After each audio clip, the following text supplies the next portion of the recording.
Philippines versus Chinese Taipei magaganap na ngayong araw, June 11, 2026, 3 p.m.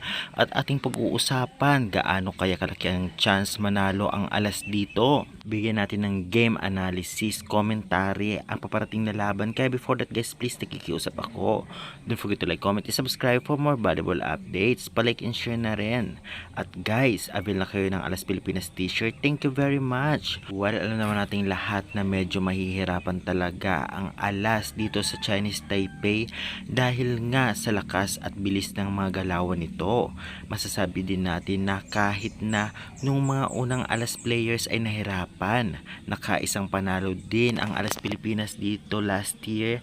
Sina Belen, Canino, Gandler pa at iba pa ang lumaban dito, ngunit umabot ng 5th sets at nanalo sila. Medyo nahirapan pa rin sila. Samantalang every year at kahit ng nakaraang taon ay palaging panalo itong ang Chinese Taipei laban sa ating kupunan. Kaya naman ngayon huwag mag-expect na masyado. Pero kung ating titignan ang laban ng Alas Pilipinas kontra sa Korea ay talagang masasabi natin may laban.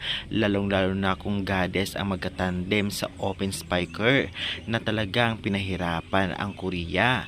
Possible din itong gamitin ngayon laban sa Chinese Taipei kung sakali man walang laro, andyan yung mga reserba.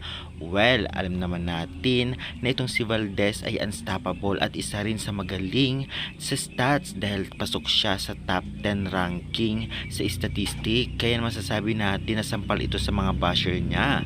Nagka-problema man siya sa reception ng nakaraan laban sa Korea, ngunit babawi at babawi ito ngayon. Tiyak magandang laban ang ating matutunghayan at suportahan na lang natin itong ang Alas Pilipinas manalo at matalo. Masasabi natin ang galaw ng Chinese Taipei ay mabilis, madepensa at marunong sa blockings. Kung baga ala Thailand, Japan yung level nila. Ngunit malay natin bilog ang bola at tiyak na porsigidong manalo ang Alas Pilipinas dito. Kaya syempre andyan tayo para sumuport at huwag magbash. Kaya guys, excited na ba kayo maya-maya sa laban nila? Sa tingin ninyo kayanin kaya ng Alas Pilipinas ang Chinese Taipei? Pa-comment ka dyan sa baba and pa-subscribe for more valuable updates. Thank you.